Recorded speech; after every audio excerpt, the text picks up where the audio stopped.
नमस्कार, मी नीलम आणि आपण पाहत आहात ॲक्ट 20 न्यूज। शहरातील अत्याधुनिक तंत्रज्ञानाने परिपूर्ण असलेल्या डिजियाना केबल नेटवर्कवरून आमचं हे बातमीपत्र प्रसारित होत आहे। ॲक्ट 20 न्यूजच्या सर्व दर्शकांचं स्वागत। खरं तर आजचं हे बातमीपत्र विशेष आहे। आज आपण आपल्या जिल्ह्याच्या पुढील खासदाराविषयी जाणून घेणार आहोत। म्हणजे छत्रपती संभाजीनगर औरंगाबादचा पुढचा खासदार कोण असेल। लोकसभेच्या निवडणुकीला तसा अवकाश आहे। 4.5-5 महिन्यांनी लोकसभेची निवडणूक होईल। मग आम्ही आज यावर चर्चा का करीत आहोत, तर याचं कारण आहे सध्याची देशाची आणि राज्यातील बदललेली राजकीय परिस्थिती। भारतीय जनता पक्षाच्या मोदी सरकार विरोधात देशात इंडिया आघाडी तयार झालेली असून ती पंतप्रधान नरेंद्र मोदींसमोर आक्रमकपणे उभी ठाकणार आहे। म्हणजे एकास एक उमेदवार दिल्यास मतांचं विभाजन टाळून भाजपला हरवता येईल, ही या एकत्र आलेल्या विरोधकांची रणनीती आहे। राज्याचा विचार करताना 1.5 वर्षापूर्वी जे काही झालं ते अजून महाराष्ट्रातील जनता विसरलेली नाही आणि पक्ष फोडणाऱ्या भाजपला धडा शिकवण्यासाठी महाविकास आघाडीनं कंबर कसली आहे। कुठल्याही छोट्या मोठ्या कारणावरून आपापसात भांडायचं नाही हे ठरलं आहे। त्यामुळे काल मंगळवारी झालेल्या महाविकास आघाडीतील घटक पक्षाच्या बैठकीत 48 पैकी 44 जागांवर एकमतानं निर्णय झाला असून उरलेल्या 4ही जागांवर तेथे कमी अधिक ताकदीचे असणारे 2 पक्ष आपसी तडजोडीतून मार्ग काढणार आहेत।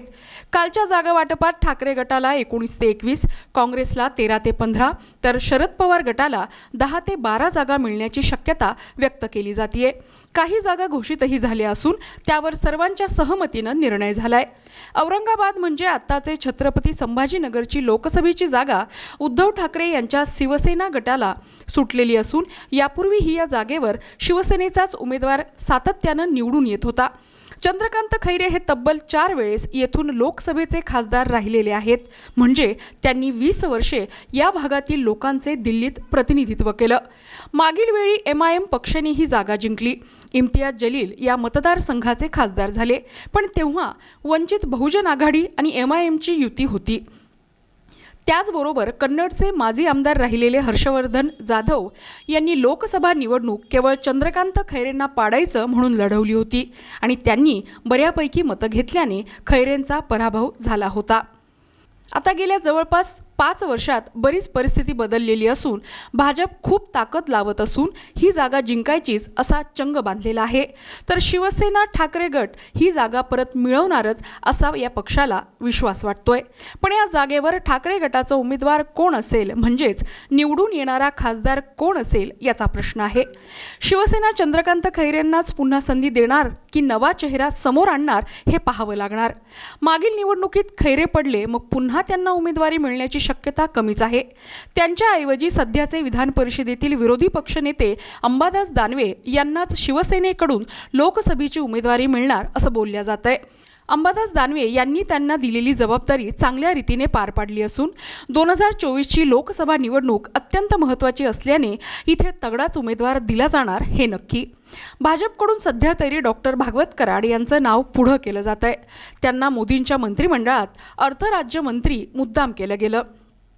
नुकताच त्यांनी धीरेंद्र शास्त्री बागेश्वर धाम यांचा धार्मिक सोहळा उत्तम प्रकारे केला।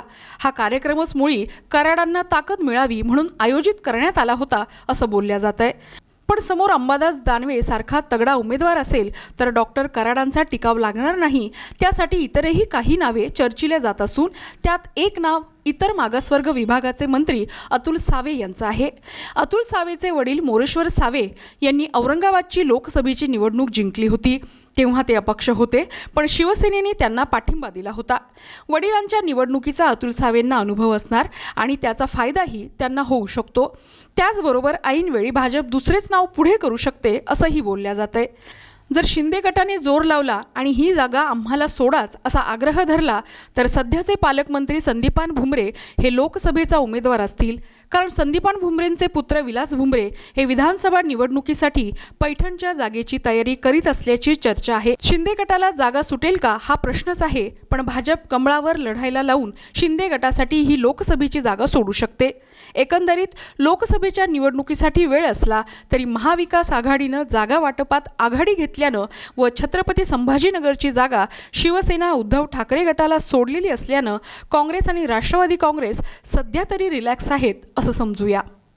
आणि याबरोबरच हे बातमीपत्र इथेच संपलं। पुन्हा भेटूया पुढील बातमीपत्रात। तोपर्यंत नमस्कार.